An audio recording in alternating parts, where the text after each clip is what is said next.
시내산에서 하나님은 모세를 불러 올리십니다. 모세는 백성들에게 아론과 훌을 의지해서 기다릴 것을 당부하고 하나님을 만나러 올라갑니다.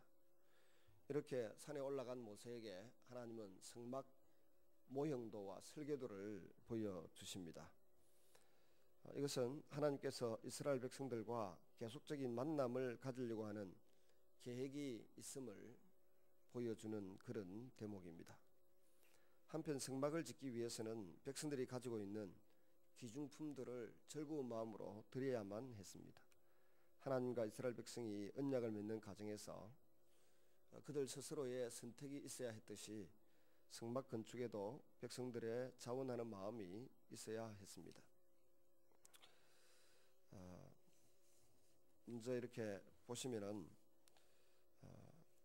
1절에서 3절까지의 내용에는 어떤 일이 진행된다고 하면 거기에는 분명히 이유가 있습니다. 하나님의 일은 역시 어떤 노력 없이 그냥 가만히 있어도 되는 것은 아닙니다. 하나님이 정하신 방법과 절차를 따라서 최선을 다하는 사람이 있을 때에야 그 하나님의 일이 온전히 성취되는 법입니다. 하나님과 이스라엘 백성들이 만나는 거룩한 장소인 성막을 지으라고 하는 명령을 하나님이 모세에게 주십니다. 그리고 모세는 다시 이스라엘 백성에게 이 사실을 전달합니다. 2절에 보시면 기쁜 마음으로 내는 자가 내게 바치는 모든 것을 받을지니라.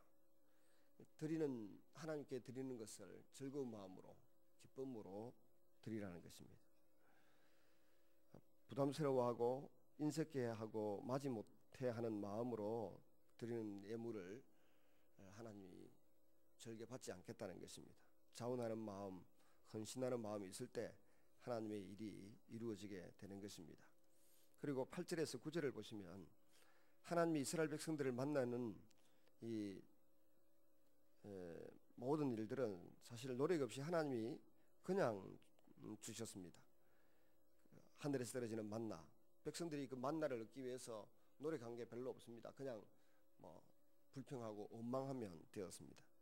근데 만남의 장소인 이 성막을 위해서는 백성들이 땀을 흘리고 수고하는 노력이 있어야만 했습니다. 하나님은 이 성전, 성소의 여러 가지 그 모형, 형식을 제시하시고 백성들은 그것을 잘 만들기 위한 준비를 땀 흘려서 해야만 했습니다.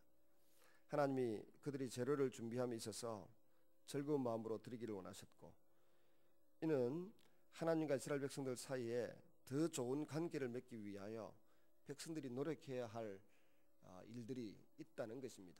우리가 사실 늘 하나님 우리에게 찾아오십니다. 우리는 우리의 시선을 내가 관심 가는 분야에, 마음이 끌리는 분야에 늘 두고 삽니다. 그래서 하나님이 찾아오셔서 두들겨도 말씀을 하셔도 무슨 말씀인지 잘 알아듣지를 못합니다. 그러나 특별 기도회 같은 것 혹은 성경 통독 시간 이런 것들을 통해서 내가 하나님의 음성을 듣고 하나님을 만나려고 하는 구체적인 노력을 할 필요가 있습니다. 그것을 잘 보여주는 것이 성막 설계도와 성막을 만들어가는 과정 속에 있습니다. 버사렐과 올리압에게 하나님이 성령을 주셔서 지혜를 가지고 최선을 다해서 섬기고 노력할 수 있는 그런 그 발판을 만들어 주셨던 하나님이 오늘도 이스라엘 백성들에게 그림을 주시고 어떻게 보면 비전을 주시고 땀 흘리는 수고를 요구하시는 장면을 8절 9절에서 보게 되는 것입니다. 그 다음 17절 22절에 보시면 특별히 하나님은 내가 너와 만나고라고 하는 표현을 씁니다. 22절에 보시면 이스라엘 백성에 대한 하나님의 진한 사랑이 느껴지고 있는 장면입니다. 그들에게 성소를 지으라고 하신 것은 그들의 재물을 약탈하기 위해서도 아닙니다. 두려운 마음을 갖도록 하기 위해서도 아닙니다. 단지 하나님이 그 백성들을 만나 주시고 싶어서 그런 그 요구를 하시는 것입니다. 이곳에서 백성들과 대화하기를 원하셨고, 이곳에서 기도를 들어주기를 원하셨고, 이곳에서 그들의 죄를 용서해 주기를 원하셨습니다. 이처럼 이스라엘 백성에 대한 하나님의 사랑은 만남의 장소를 지정하시고 그들을 만나며 그들의 죄를 용서하시겠다는 점에서 뚜렷하게 나타나고 있습니다.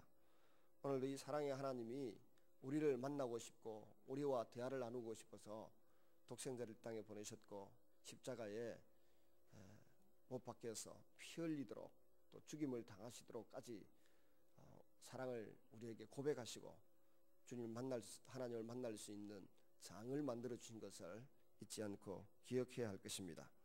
그 은혜와 사랑을 성막이라고 하는 단어를 생각할 때마다 또 이 출애굽기에 아주 세밀한 25장 같은 세밀한 하나님의 설계 계획을 듣고 읽어볼 때마다 함께 느낄 수 있는 주님의 백성들이 될 수 있기를 주의 이름으로 축원합니다.